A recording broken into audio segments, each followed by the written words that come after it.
오오오오오 올라간다. 야 쫄딱스, 너도 빨리 들어와. 지금 아니면 못 사. 더 늦기 전에 빨리 들어오라고. 잠깐만. 나도 같이 가. 쫄다가 잠깐만. 사더라도 이거 하나는 보고 가는 게 어때? 차티 안녕? 그게 뭔데? CCI라는 지표인데 지금 주가가 과열 상태인지 알 수 있어. 지금 이 종목을 보면 꽤 과열 상태에 있다고. 그래? 그럼 좀만 더 기다려볼까? 나도 그럼 팔아야 하나? 여기서 말하는 CCI, 그 정체가 뭘까요? 9분 만에 정리해드리겠습니다. 차트는 알파스퀘어. 먼저 CCI가 뭔지 알아야겠죠? CCI는 주가가 이동평균으로부터 얼마나 떨어져 있는지를 측정하는 지표입니다. 주가는 오르기도 하고 내리기도 하죠. 하지만 결국 주가는 평균으로 회귀하려는 성질을 갖고 있습니다. CCI는 이 점을 활용한 지표인 거죠. CCI를 계산하는 방법은 다음과 같습니다. 이를 잘 이해하기 위해서는 각 값이 어떤 것을 의미하는지 알아야 하는데요. 대문자 M은 하루의 대표 가격을 의미하고 소문자 M은 그 대표 가격의 평균값을 나타냅니다. 마지막으로 D는 M끼리의 차이, 벌어진 폭의 평균값을 의미합니다. 식을 한번 다시 볼까요? 분모에 D가 있고 분자에 대문자 M에서 소문자 M을 뺀 값이 있죠. 즉, CCI는 현재 주가가 평균 대비 얼마나 떨어져 있는지를 알 수 있는 지표인데요. 여기서 특이한 게 있습니다. 0.01로 얘 정체는 뭐야? D분의 M끼리의 차이를 썼더니 값이 너무 작았던 거예요. 숫자마다 이 소수점이 너무 많으니까 쓰기가 불편했던 거죠. 그래서 CCI를 만든 도널드 램버트는 0.015를 분모에 두어서 플러스 마이너스 100을 크게 벗어나지 않도록 상수를 곱해주게 되었습니다. 그래서 CCI의 최종 계산식이 나오게 된 거죠. CCI는 등락을 반복하면서 움직이는데요. 특히 100 기준선보다 위에 있으면 과매수 구간, 즉 매수세가 많이 몰렸다는 것을 의미하여 매도를 고려해 볼 타이밍이라고 볼 수 있습니다. 마이너스 100보다 밑에 있으면 과매도 구간으로 매도세가 많이 몰린 것을 의미합니다. 많이 팔려고 하니까 싸겠죠. 그래서 매수를 고려해 볼 타이밍이라고 볼 수 있습니다. CCI를 보기 위해서는 변수를 지정해야 하는데요. 알파스퀘어 차트에서 적용하면 쉽게 쓸 수 있습니다. 보조지표 버튼 클릭, 설정 톱니바퀴 클릭, 기간을 순서에 따라 설정해 주시면 됩니다. 보편적으로 가장 많이 쓰이는 값은 기간 20으로 알려져 있고 이 값은 알파스퀘어에서 초기 값으로 세팅되어 있기 때문에 바로 쓰시면 됩니다. 차트는 알파스퀘어. 자, 그러면 CCI의 활용 방법에 대해서도 알려드리겠습니다. 크게 3가지 전략이 있는데요. 먼저 과매도 과매수 매매 전략을 소개해드리겠습니다. 이 전략은 알파스퀘어 매매 전략 기능에서도 지원되니까 꼭 한번 써보시는 걸 추천드립니다.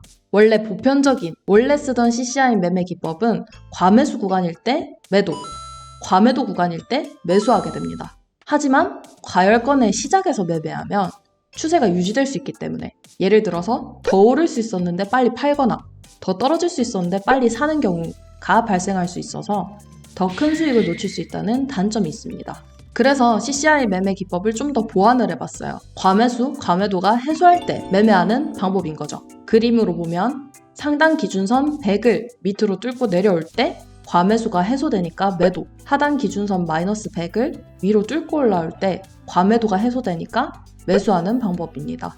한 번 더 요약, 원래 쓰던 CCI 매매법은 기준선에 닿자마자 매도, 매수, 보완된 전략은 과매수, 매도가 해소되는 지점에서 매매한다 라고 정리를 해볼 수 있겠습니다. 두 방법의 차이점 확실히 알겠죠? 실제 차트에서 보시면 100을 뚫고 내려오죠. 매도, 마이너스 100을 뚫고 올라오죠. 매수. 이것도 마찬가지로 뚫고 올라오니까 매수, 매수, 뚫고 내려오니까 매도, 한 번 더 매도. 이렇게 지점을 찾을 수 있는데 이 지점을 눈으로 찾기가 어려울 수 있습니다. 이때 알파스퀘어의 매매 전략 기능을 활용해 볼 수 있습니다. 자동으로 그 매매 구간을 짚어주거든요. 어떻게 쓰냐 하면은 상단에 이 차트 위에 매매 전략을 클릭해 주시고 CCI를 검색하면 바로 사용할 수 있습니다. 쉬우니까 꼭 한번 써보시길 바랄게요. 다음은 기준선 전략입니다. CCI는 주가가 평균으로부터 얼마나 떨어져 있는지를 알려주는 지표라고 했습니다. 따라서 0을 기준으로 CCI가 0보다 위에 있다면 주가가 평균보다 높은 것, 아래에 있다면 주가가 평균보다 낮은 상태를 뜻합니다. 따라서 0을 뚫고 위로 올라갈 때는 상승 추세로 전환하는 것이고 아래로 뚫고 내려갈 때는 하락 추세로 전환되었다고 볼 수 있겠죠. 그래서 이렇게 기준선에 만나는 지점을 추세 전환 포인트로 볼 수 있습니다. 한 번 더 정리해 볼게요. CCI 선이 0보다 위로 올라오면 상승 추세로 전환되는 것을 의미해서 매수를 고려해 볼 수 있고 CCI 선이 0보다 아래로 내려가면 하락 추세로 전환되는 것을 의미하기 때문에 매도를 고려해 볼 수 있습니다. 실제 차트에서 볼까요? CCI 선이 0 기준선에 닿는지를 보면 됩니다. 0 기준선으로부터 하향 돌파하니까 매도, 상향 돌파하니까 매수, 매도, 매수, 매도, 한 번 더 매수, 뚫고 내려오니까 매도까지 확인할 수 있었습니다. 실제로 크게 봤을 때 상승 하락 추세로 바뀐 것도 확인할 수 있었습니다. 이 기준선 전략 역시 알파스퀘어 매매 전략에서 자동으로 타이밍을 찍어주는 기능을 쓸 수 있습니다. 기준선 전략은 똑같이 매매 전략을 눌러주시고 CCI를 검색 후에 설정 버튼을 눌러주세요. 그리고 상단선, 하단선을 둘 다 0으로 세팅해 주시면 기준선 전략을 사용하실 수 있습니다. 자, 그럼 다음으로 다이버전스 전략입니다. 다이버전스란 주가와 지표가 반대로 움직이는 현상을 뜻하는데요.